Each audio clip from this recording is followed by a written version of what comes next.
Thank you. Okay, so in this third installment, I want to talk about some more aspects of the calculus of FIOs and give some more examples and applications.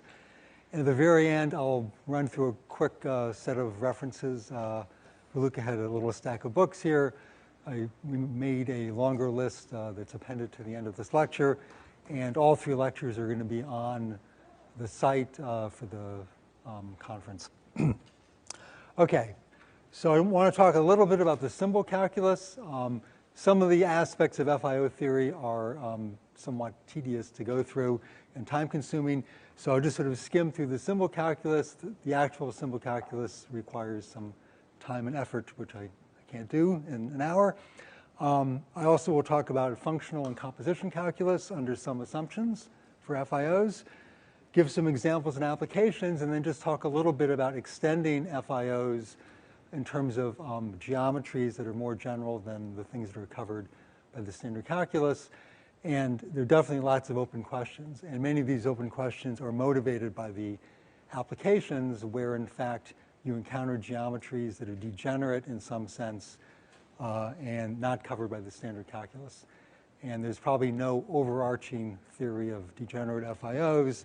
So the best you can probably do is to look at classes that are motivated by applications. And then, as I said, there'll be a list of readings at the end. Okay, so let's talk a little bit about the symbol calculus for FIO, or to begin with, four-integral distributions, Lagrangian distributions. So again, this symbol Im x of lambda. X is an n-dimensional manifold. Lambda is a smooth conic Lagrangian. And Im x lambda denotes all locally finite sums of distributions, which can be written as oscillatory integrals in the sense of Hormander. U of the form, which really depends on the phase function phi and amplitude A, integrating over capital n-dimensional phase space, which can vary with the representation, e to the I phi of x theta, A of x theta d theta, and A is a symbol, which for our purposes we'll take to be of type 1, 0. And with this funny order, which is the order of the distribution you want, minus the number of phase variables over 2, plus the total number of spatial variables over 4. And again, for an FIO, the total number of spatial variables involves both the left and right variables, x and y. Okay, so you look at all possible locally finite representations of this form, and the number of spatial variables remains the same, but the number of phase variables n can change from representation to representation. Okay, and phi is assumed to be a non-degenerate phase, so it satisfies, first of all, the basic first-order condition, and then the second-order condition that Luca described on the second partial derivatives of phi. And under that non-degeneracy condition, the critical manifold of phi, the set of all x theta, so that the theta derivatives of phi are 0, that is a codimension capital N conic submanifold of this. And by being codimension capital N, since there are capital N equations that are being satisfied here, that means its dimension is little n. Little n is half the dimension of t star of x. And that's exactly what happens when you have this non-degeneracy condition. Not only is a critical manifold a smooth conic manifold, but its image under the mapping that sends x theta to x comma dx phi is a Lagrangian, a smoothly immersed Lagrangian submanifold of t star of x minus the 0 section. And it's to lambda of that type that you associate this class of distributions. Okay? But it may be impossible to parameterize the entire Lagrangian with one phase function. You need to have representations, perhaps, using different phase functions with different numbers of phase variables. Okay, so a quick description of the symbol calculus. We can define a little n form mu sub phi on the critical manifold. So you can think of it as a smooth measure on the critical manifold, crit sub phi, by demanding that the wedge product of this n form with the full derivatives of the defining functions for the critical set. So this is an little n plus capital N wedge product here. So this is a differential form of top degree. It's really a volume form on X cross Rn. We want that to be equal to this standard volume form. Another way of saying this is that you can express mu sub phi as a smooth multiple of d lambda 1 wedge d lambda n, where f is given by the ratio of these two n plus n forms. Okay, so now to obtain an invariantly defined principal symbol of the Fourier distribution U, we do the following. We take the amplitude A, which is a function of x and theta. You restrict it to the critical set of phi, right? So you throw away all the other values. And then you take its equivalence class in the quotient space of this symbol class modulo the one which is one order lower down, right? Or if you're talking about classical symbols, you could actually have a homogeneous function, right? You call that A0. And then essentially the principal symbol of this Fourier distribution is the push forward of the following half density, which is defined on the critical manifold crit sub phi. You push that forward to lambda by the parameterization map that sends x theta to x comma dx phi. You take the half density, which is A0 times the square root of mu phi, which is a half density. You push that forward. Okay. So I don't want to go into the details of what this means, but just to say that for some purposes, for example, proving L2 Sobolev space estimates, or LP estimates for that matter, this is completely irrelevant. We don't really need it. For some purposes, for example, composing degenerate FIOs, the fact that this actually involves a half density comes up in some crucial places and really makes a difference in terms of what the estimates you get. And of course, for applications, for example, to spectral theory, the fact that the square root of mu phi here as actually complex valued involves the Maslov bundle, and that's important for some applications. So how deep you want to go into the symbol calculus depends on what you really are trying to do. Okay, so let's move on to the functional calculus. So for a functional calculus, you want to say if you have an operator in a certain class, then the adjoint is of the same type or the same general class. So let's start with the following situation. So again, Hormonder's notation is that IM of CXY means you're looking at operators that map distributions on Y to distributions on X. So you read it from right to left. And C is a canonical relation in T star of X minus 0 cross T star of Y minus 0. Okay, so what can you say about at least the formal adjoint A star? So if the Schwartz kernel of A is given, let's just take one of the representatives of the Schwartz kernel as a Fourier distribution associated to the Lagrangian C prime. If you take one of those representations like this, then the kernel, the Schwartz kernel of the formal adjoint, is you simply take X and Y and change their places, and you put a complex conjugate on it. So we simply take this expression here, put a complex conjugate on it, and think of X and Y as playing reverse roles. And you get that the Schwartz kernel of A star is given by this oscillatory integral, which has almost the same phase function, except there's a minus on it, and X and Y have sort of changed places. And A bar has a conjugate on it. Of course, that preserves a symbol class. And if you do the calculation, you'll see that A star is again, K A star, is again a Fourier distribution. It's just that it's associated with the transposed Lagrangian, where you simply are shifting xc and y eta from left to right and vice versa. So A star is a Fourier operator of the same order, M. It's now going from functions on x to functions on y. And it's associated with the transpose relation, which again just means we're flipping what's on the left and what's on the right. Xc and y eta have changed places. Okay? So if you understand the geometry of the canonical relation C, you understand the geometry of C transpose. Okay, which leads us to the composition calculus. So supposing we have two FIOs and we want to compose them.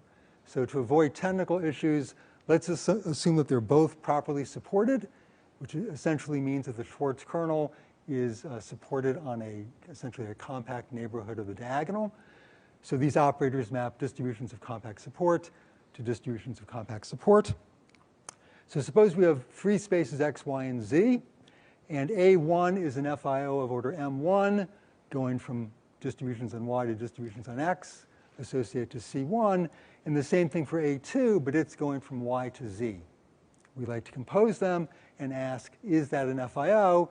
And the answer, fortunately or unfortunately, depending on whether you work in this field, the answer in general is no. That in general, a composition of FIOs is simply not an FIO, and I'll say more about why that's the case in a few minutes.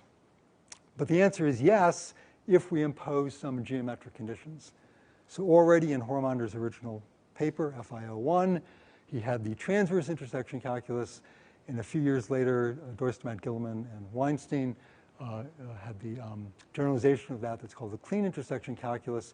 That's really the standard calculus when people talk about a composition calculus for FIOs. There is no general theory beyond that. There are just basic applications which have given rise to certain specific theorems, but it's an interesting area to work in, is how you compose FIOs outside of the standard calculus that I'll now describe. Okay, so the first thing to note is simply what is the wavefront relation when we compose these two operators? So as I described in the first talk, each of these operators, A1 and A2, has a wavefront relation, which is essentially the wavefront set of its Schwartz kernel with a prime on it, meaning that eta is flipped to minus eta.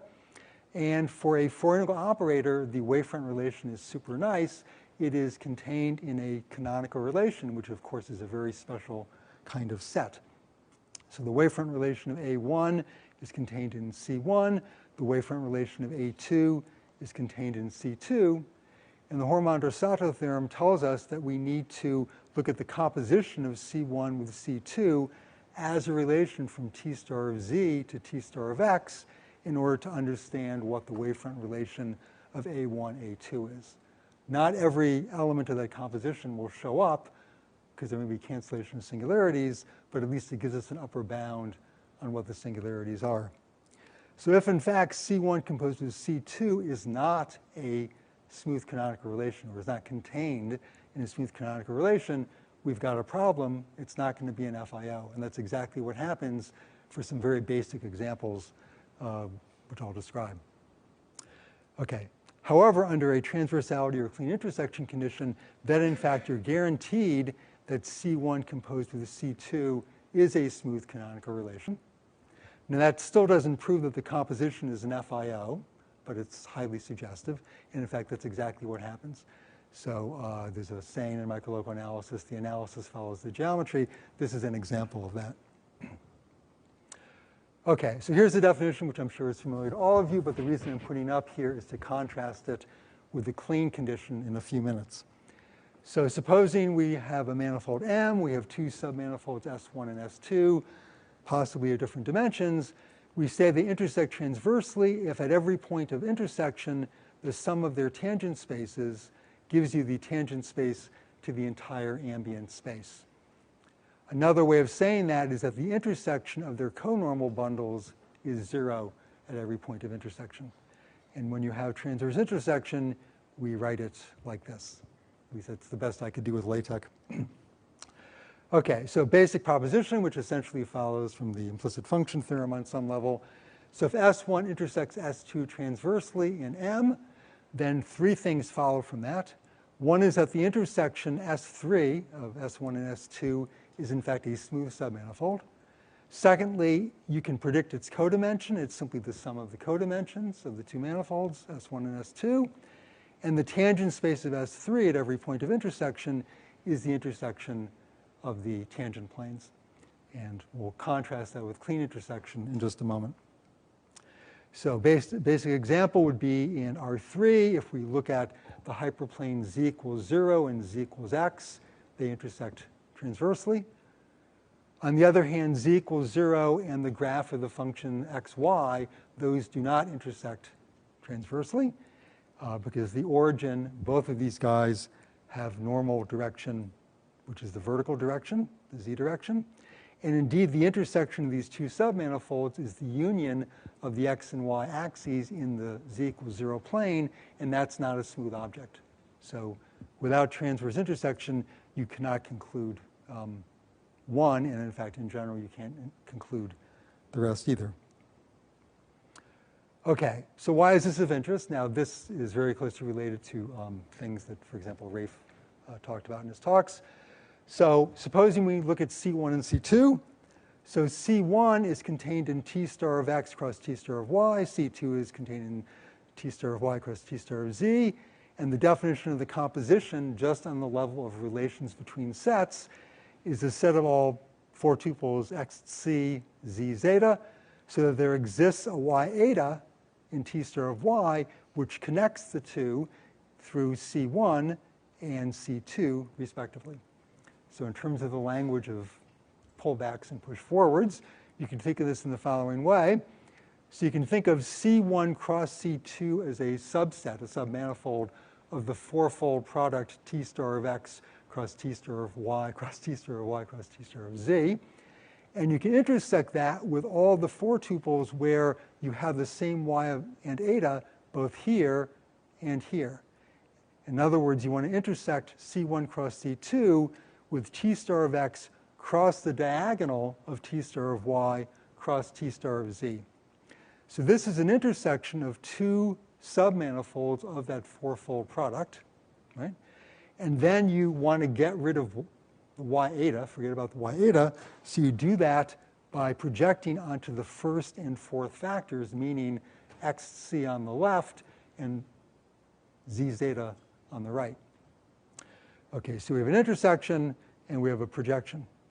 Now, this projection, certainly it's possible that you could apply it to a singular object and get a nice, smooth canonical relation, but it's pretty unlikely. So we want to make the assumption, or have some condition which guarantees that this intersection is in fact a nice, smooth manifold. And even that, of course, is not sufficient to guarantee that its projection is going to be smooth, but at least it gives it a fighting chance. So in fact, that's what the transverse and clean intersection conditions do. So one way to demand this, to get this, is to demand that this intersection here actually be a transverse intersection. And that's what the Hormander calculus does. So supposing we have these two properly supported operators, A1 and A2, and now we assume that C1 cross C2 intersects this guy transversely at every point of intersection. So in practice, it's just a question of locking the door and sitting down at your desk for half an hour and calculating. But anyway, if one verifies this, then in fact, C1 composed of C2 is a smooth canonical relation. So it is smooth. It is a canonical relation. So when you put a prime on it, it is a Lagrangian. And A1 composed of A2 is an FIO associated with C1 composed of C2, mapping distributions on Z to distributions on X. So again, this is an example of the analysis following the geometry. And the fact that the orders add here is another justification for Hormander's funny definition of the order of a Fourier integral operator, or for that matter, a Fourier integral distribution. It's to make this work. Right? So this works. So the orders add just as they do for psi-DOs. Now this theorem certainly applies in many useful situations.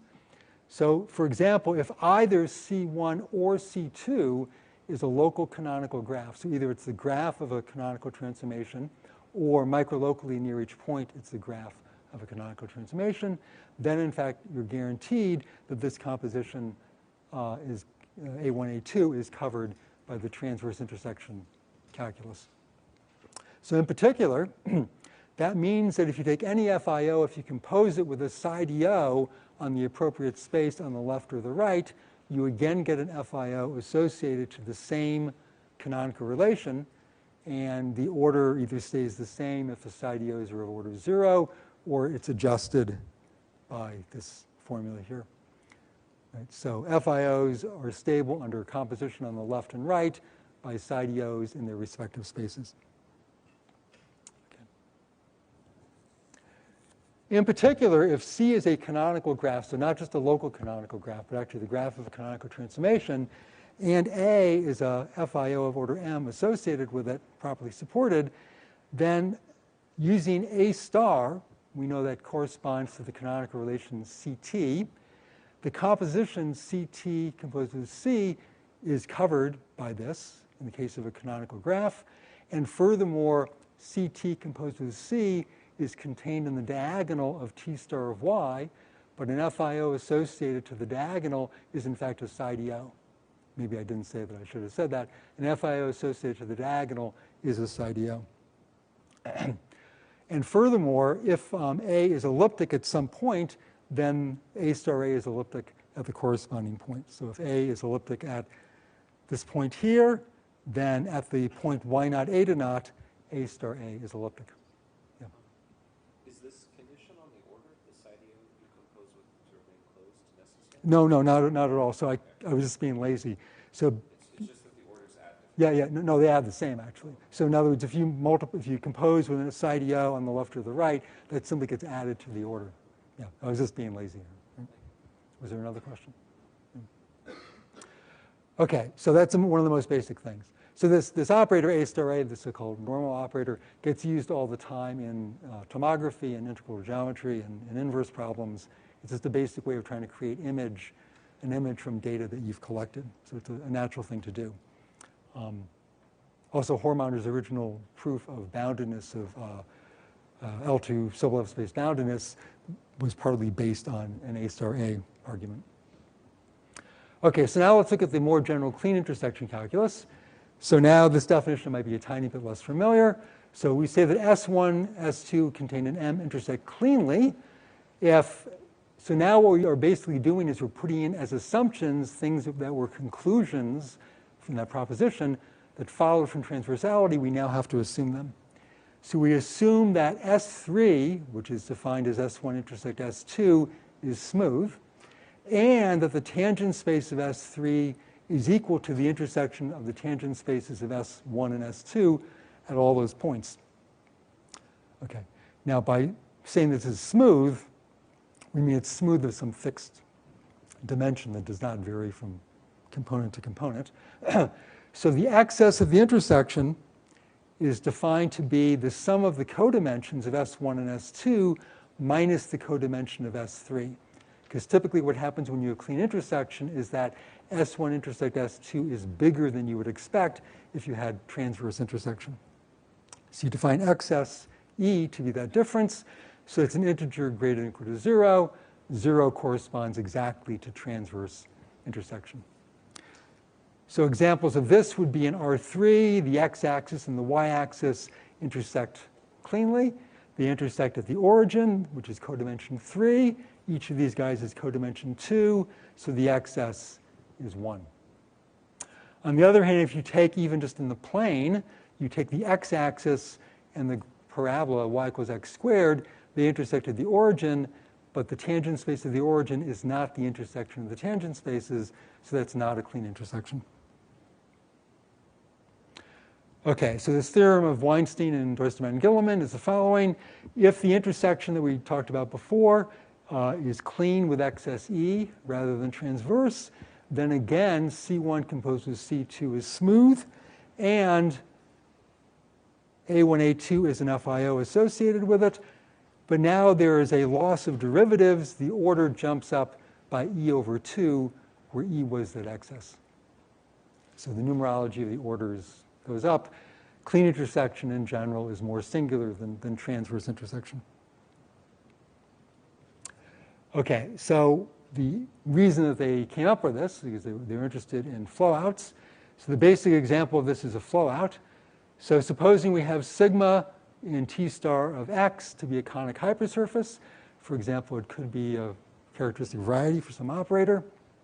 So as we referred to in this morning's lecture, when you have a hyperplane in a symplectic vector space, it's automatically inviative or coisotropic. And same thing for submanifolds. So sigma is automatically coisotropic. Its annihilator with respect to the symplectic form is contained in its tangent plane at all points. Microlocally, at least, we can write sigma as the zero set of some homogeneous function, say p of xc. And then the tangent space sigma, it's annihilated with respect to omega, is a one-dimensional subspace at each point, and it's simply spanned by the Hamiltonian vector field that other speakers have referred to, this vector field here. And HP is tangent to sigma, and by the skew symmetry of omega, you can see that.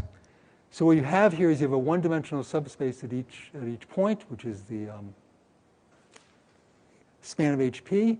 And together, when you integrate those together by Frobenius, that foliates sigma by one-dimensional curves, the so-called bicharacteristics of P, or for that matter, of sigma.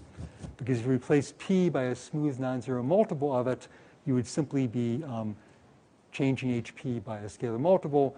You would get the same distribution. You would get the same integral curves. So sigma is foliated by the integral curves of the Hamiltonian vector field, called the bicharacteristic curves. They project down to the spatial variable to what are classically called the characteristics. And in connection with some of the other talks, this will be non-radial if the Hamiltonian vector field is not parallel to the radial direction. So above a point x, the radial direction summation Cj ddCj is pointing straight out. And once the Hamiltonian vector field is pointing in that direction at one point, it'll be pointing that way on the entire array, which means that the bicharacteristic curve above that point will simply be a ray. Right? We want to avoid that for this discussion. And so we're going to assume that everything is non-radial for our purposes. And the curve passing through XC will denote by this symbol here. Okay, so now the Floer relation that I'll call C sub sigma, it's going to be contained in T star of x cross T star of x. And it consists of all pairs XC, Y eta, where XC is in sigma, and Y eta belongs to the bicharacteristic curve passing through XC. And since that bicharacteristic curve is completely contained in sigma, this is actually contained in sigma cross sigma. Right? And so one can show with a little bit of work that this is a smooth conic canonical relation.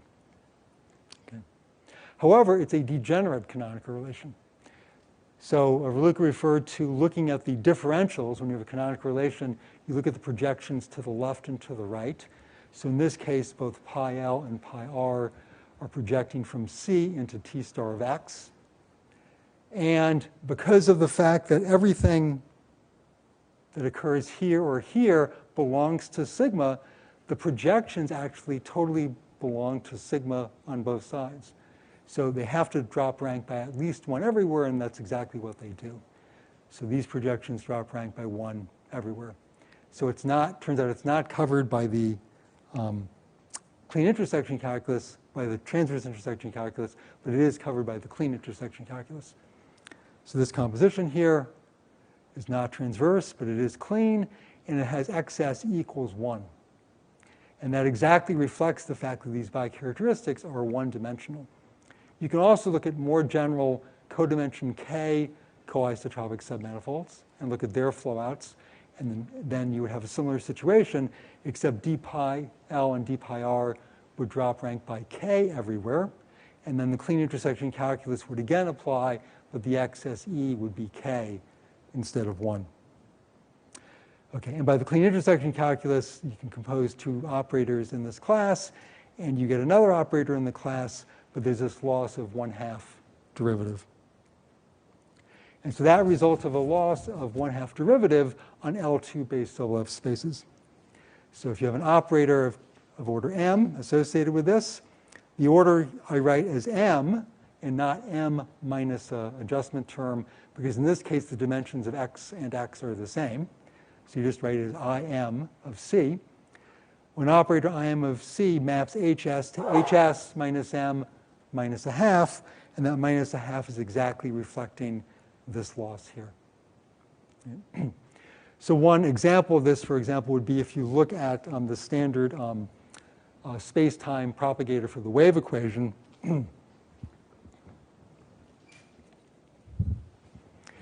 If you look at box inverse going from, say, distributions of compact support on Minkowski space to distributions on Minkowski space,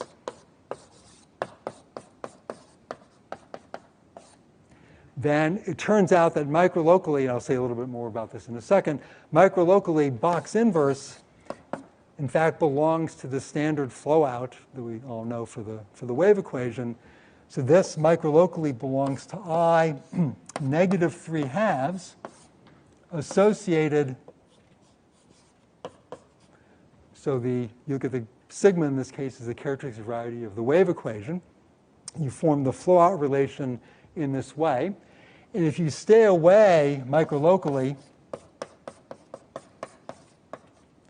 from the diagonal, where it has an additional singularity, this guy turns out to be an FIO of order negative 3/2 associated to that canonical relation.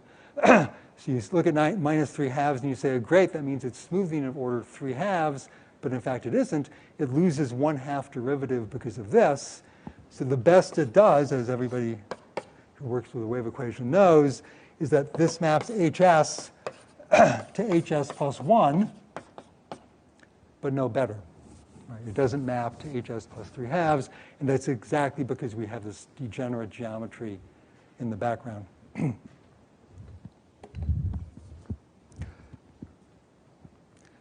Okay. So flow-out relations describe propagation of singularities to certain equations, like the wave equation. So let me just say a tiny bit about that. So we say that a operator P, and to be just to keep things simple, let's assume we have a classical psi-d-O. So its principal symbol is actually a homogeneous function on T star of x. So if we have a classical psi-d-O P, it's said to be of real principal type. If the principal symbol is real valued, if the gradient is not equal to 0 at the characteristic manifold, and there are no bicharacteristics that are trapped over a compact set. So there's a no trapping assumption. And in particular, that rules out radial points, because when you have a radial point, you're trapped over a point, which is a compact set. Okay, so Dorsman and Hormander in FIO2 proved that if you have a real principal type operator and you have a solution of PU equals F, then the wavefront set of U minus the wavefront set of F is a union of maximally extended bicharacteristics. Furthermore, they constructed a two-sided parametrics Q in the sense it's been discussed by a number of people here. And the operator Q, just like in this discussion a moment ago, microlocally away from the diagonal, microlocally Q is an FIO associated to the flow-out relation, and it's an FIO of order 1/2 minus m. So in the case of the wave equation, 1/2 minus 2 gives us minus 3/2. Okay, now when Dorsman and Hormander did this, they had to work away from the diagonal to describe this as an FIO, and we'll see why in just a few minutes. Okay, another application, which is widely used, is Egorov's theorem. This actually predated Hormander's work, but was, I think, probably one of the motivations for it. So using Egorov's theorem, you can do all sorts of things, including putting partial differential operators or psi-d-Os into normal form in various ways. So let's describe it as follows.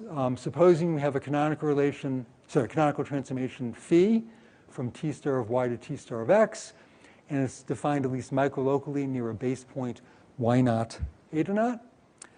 Then the graph of that canonical transformation is a canonical graph. And if we let f be a FIO of order 0 associated to that canonical graph, and G be an FIO also, say, of order 0 associated with its transpose, which is a parametrics for it. So again, FG minus the identity and GF minus the identity are infinitely smoothing. One can construct that.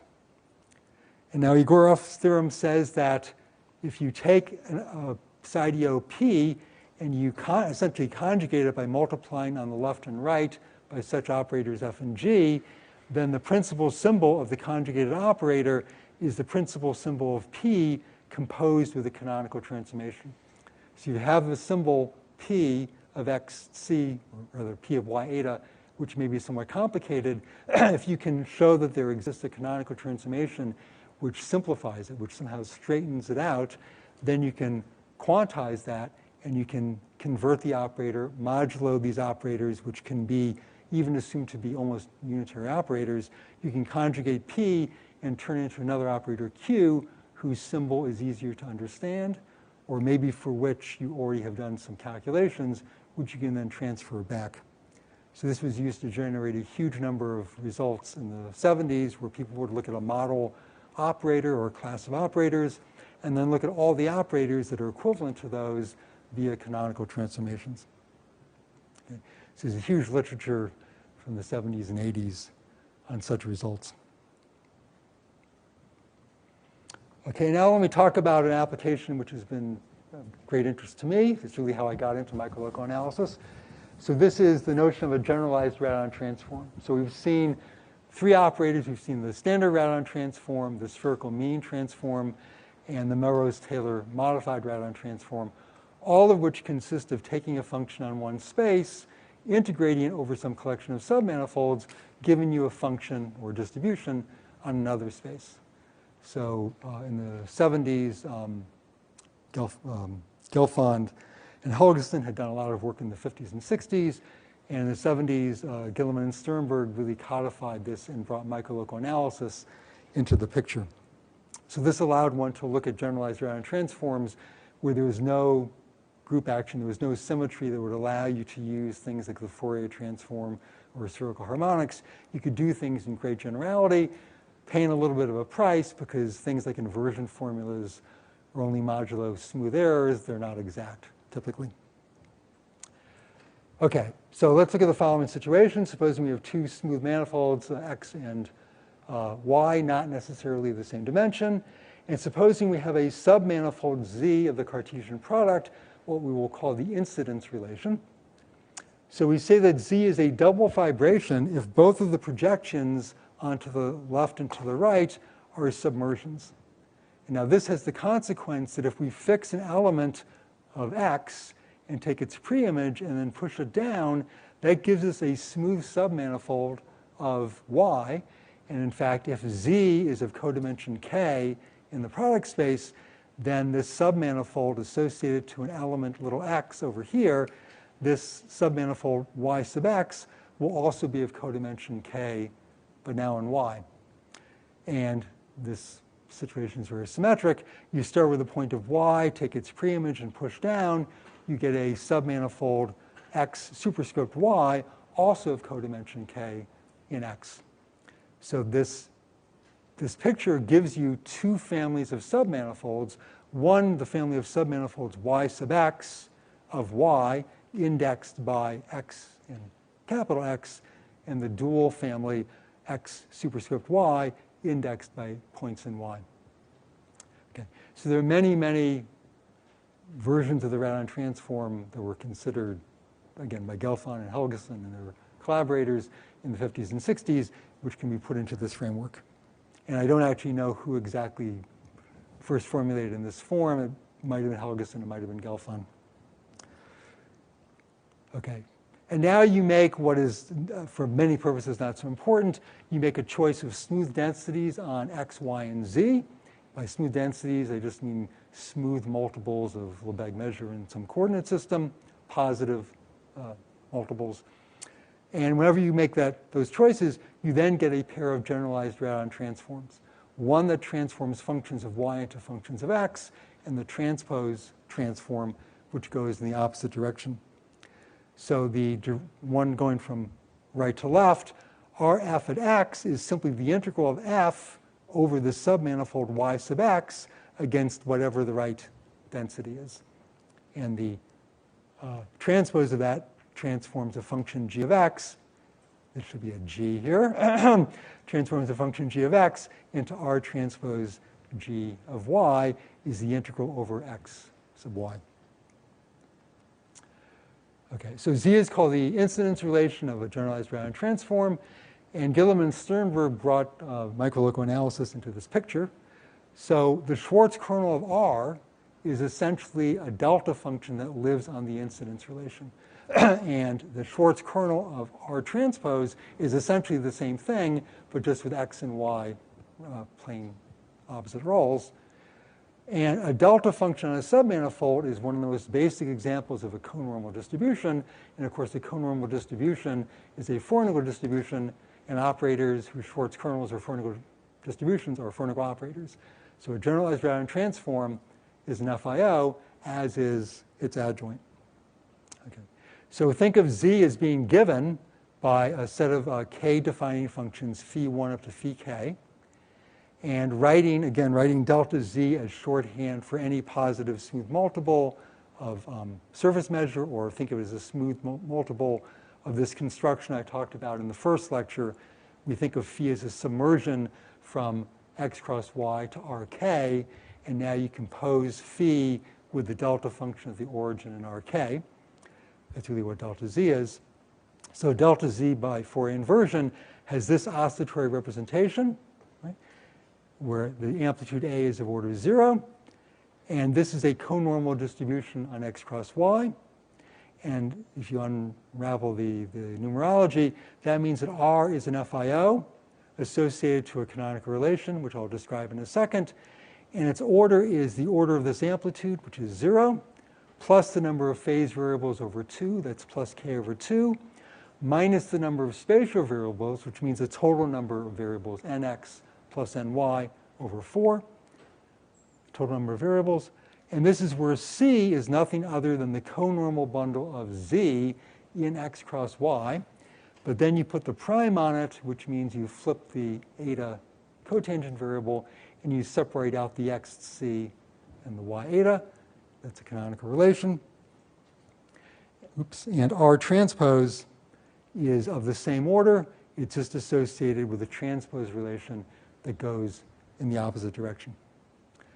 Now, in integral geometry and inverse problems, one of the most basic approaches to trying to prove that an integral transform is injective is to try to invert it by forming the normal operator R star R, or R transpose R, and studying that operator.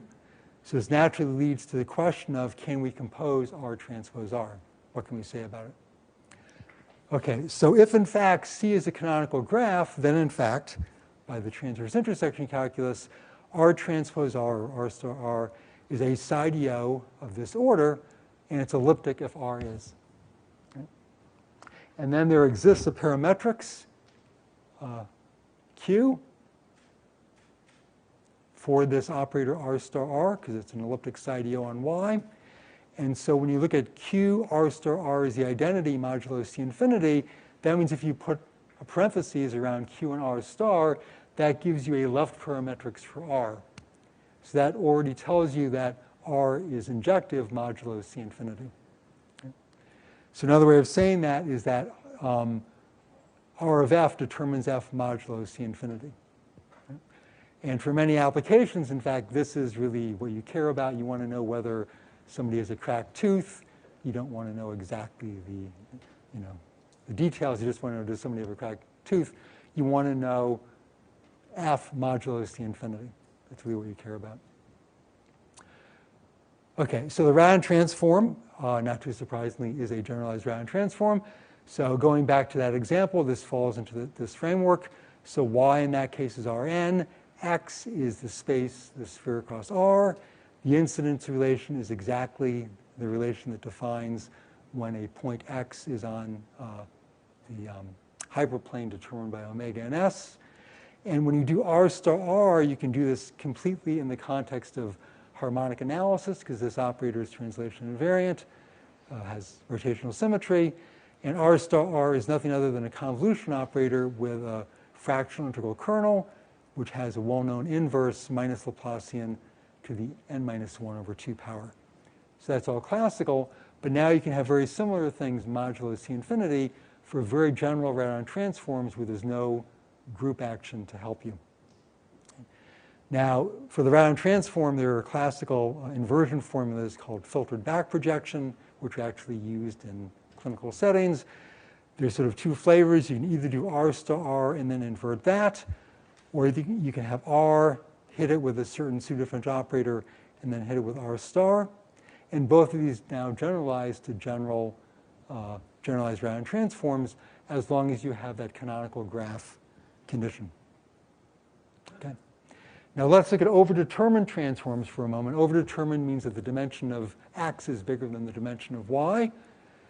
So in that case, the dimension of t star of x is twice the dimension of x itself, the dimension of t star of y the same, and the dimension of c is the average of those two. So c sits in this space where it's smaller than the dimension of t star of x, but it's bigger than the dimension of t star of y. And now what it means to be non-degenerate, for c to be non-degenerate, as Rulika referred to, is that both of the projections to the left and to the right, from c down to t star of x or to t star of y, both of those projections have maximal rank at every point. In other words, their differentials have maximal rank. And because of this inequality here in terms of the dimensions, the non-degeneracy here really means that the projection to the left has maximal rank. In other words, d pi l needs to be injective at every point. Okay? So in that case, the clean intersection calculus applies to the composition of R star with R. And the excess is, in fact, the difference in the dimensions of x and y. Right? However, the resulting canonical relation may be somewhat complicated. It may have a psi-DO piece, but there may be other pieces as well. And as a number of people in this room know, that can cause serious problems. And so one would like to make sure you get only a psi-DO and nothing else. So Gilliman made the following definition. So this is an example of Stiglitz's law, which is that no scientific principle bears the name of the person who actually came up with it, including Stiglitz's law, actually. So this is called the Bulker condition, but actually Gilliman came up with it. So we say that R, or for that matter Z or C, satisfies the Bulker condition if, in addition to d pi l being injective at every point, you demand that pi l be globally injective. Now, by being infinitesimally injective, of course, that means that pi l is locally injective.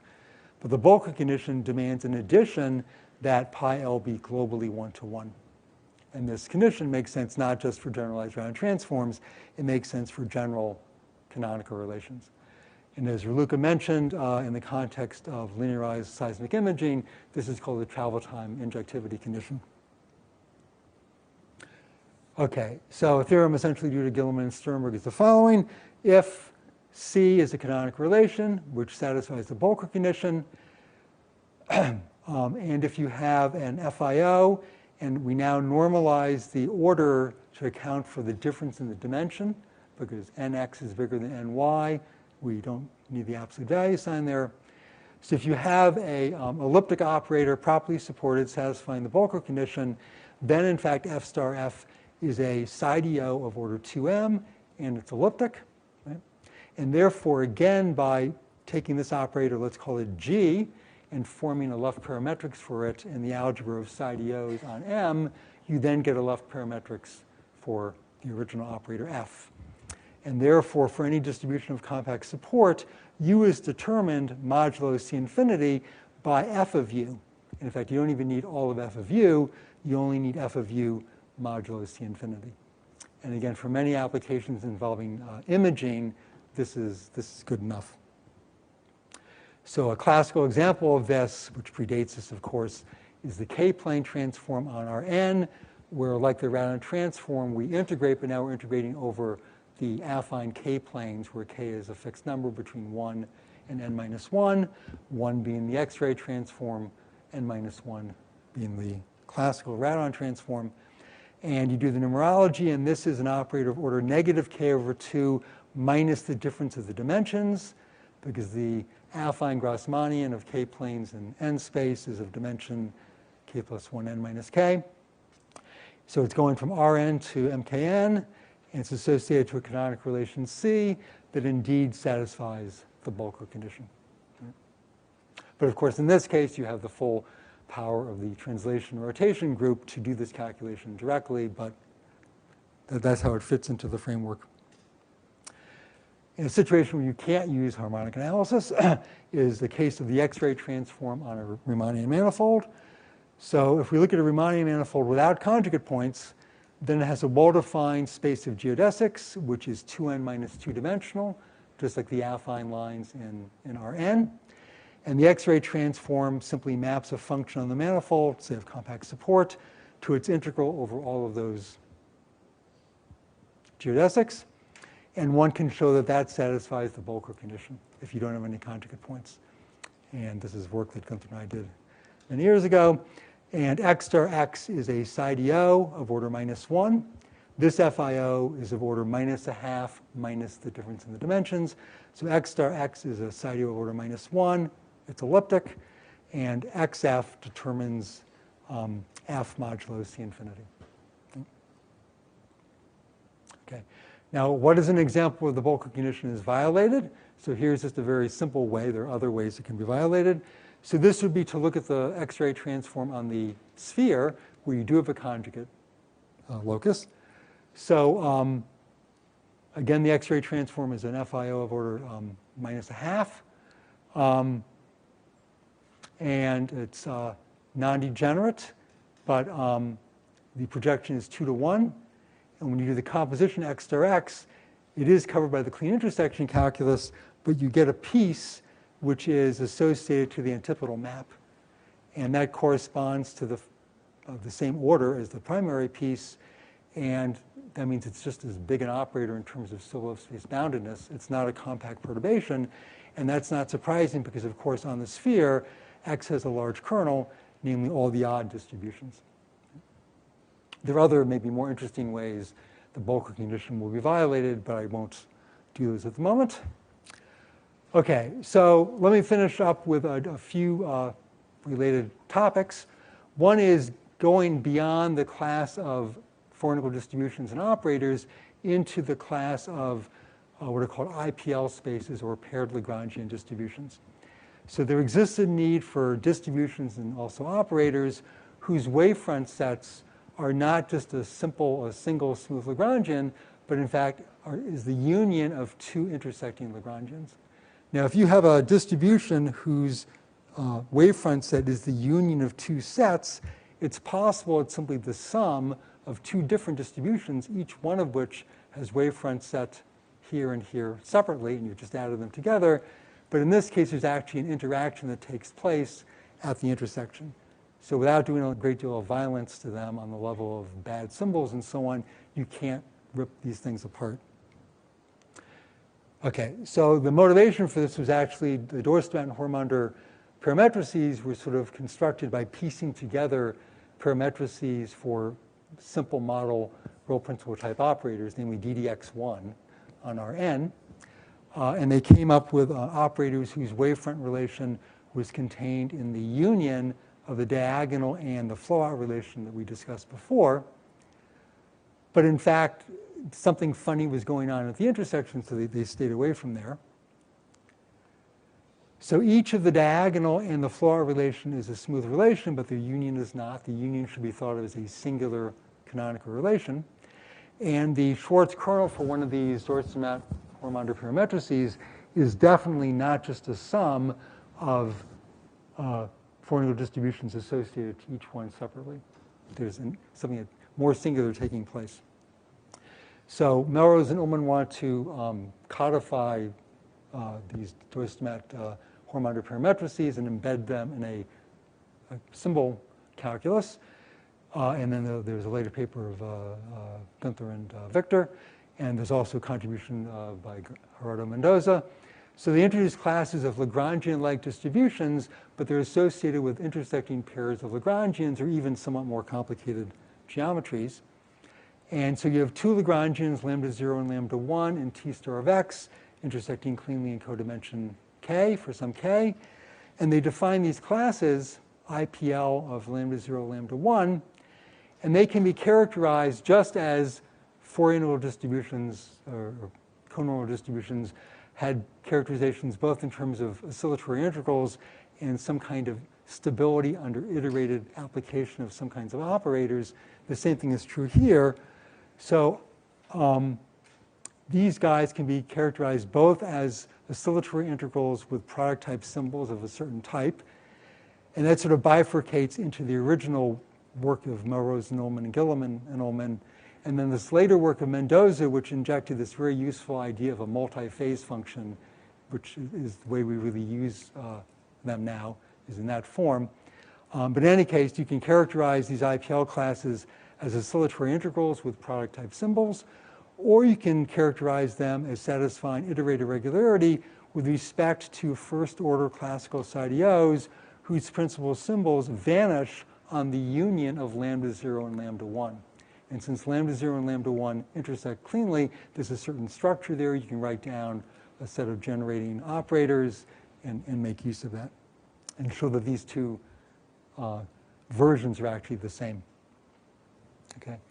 And now microlocally away from the intersection, just as I was talking about over here, if you're in IPL of lambda 0, lambda 1, then microlocally on lambda 0 away from lambda 1, you're of order p plus L, and microlocally on lambda 1 away from lambda 0, you're of order p.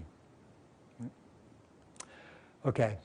You can talk about operators in IPL simply associated to two canonical relations that have this kind of geometry. And these have come up in several applications. Again, main motivation originally was to describe more symbolically the real principal type parametrices of Dorsey and Hormander. And then there's this work I did with Gunther many years ago, parametrices for restricted X-ray transforms, linearized inverse problems in seismology and radar imaging, Cliff Nolan, Raluca, a number of other people. And in the background of all these problems, composing FIOs outside of the clean intersection calculus sometimes gets you to compositions which are of this IPL form. Sometimes they're worse, but sometimes they're in this class. So there are a number of results of this type. So let me just finish up, actually zip through this here and say the following. Maybe the prototype for a composition of FIOs which is outside the clean intersection calculus, or one prototype which is important, is going back to the Melrose-Taylor modified radon transform. That is something which is not associated to a canonical graph or even a local canonical graph. It's actually an example of what's called a folding canonical relation. Both projections to the left and to the right are Whitney folds. And there's a well-known loss of 1/6 derivatives in terms of their Sobolev space estimates that Melrose and Taylor established. And Melrose and Taylor already observed many years ago that the composition C transpose C is not a smooth canonical relation, but in fact is contained in the union of two cleanly intersecting canonical relations, in the diagonal and something else. And in fact, it was proved a number of years later by Cliff Nolan and Raluca that if C is a folding canonical relation and you have a FIO associated to it, then in fact F star F does belong to an IPL class. Okay, so for lack of time, let me just stop there and say that there's still a lot of interesting work to be done extending the meaning of FIOs away from just smooth canonical relations to more singular objects is interesting. And one of the main driving motivations is this kind of theorem, which says that when you compose FIOs, you get something else. And so you want a symbolic description of what you're getting. Right? Okay, quick reading list. Again, this will be online. There are classic articles. The original FIO1 by Hormander is an incredibly beautiful paper. It's actually very readable. Most of it is very, very readable, as is FIO2. In terms of books, there are books by Doistermatt, Grigine and Shastran, Trevs. Hormander, I hate to say this, but when he turned this into a book, it became much less readable. So the original article is actually where I would go. Books on symplectic geometry. And then I just give some references for papers going beyond the standard FIO calculus, FIOs associated to paired Lagrangians. And finally, since none of this had to do with semi-classical analysis, some references for semi-classical analysis. Okay, that's it. Thank you.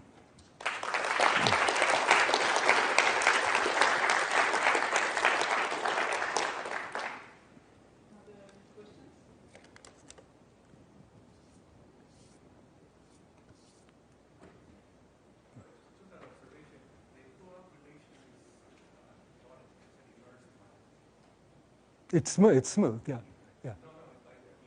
Yeah, so when I say smooth, so I was very hazy about this. Both for four-node distributions and operators, you can allow the Lagrangian or canonical relation to be smoothly immersed, right? Because the definition is locally finite sums of these oscillatory integrals, where the phase function is parameterizing some open conic subset of it. But yeah, it can come back and intersect itself. Yes. Yes.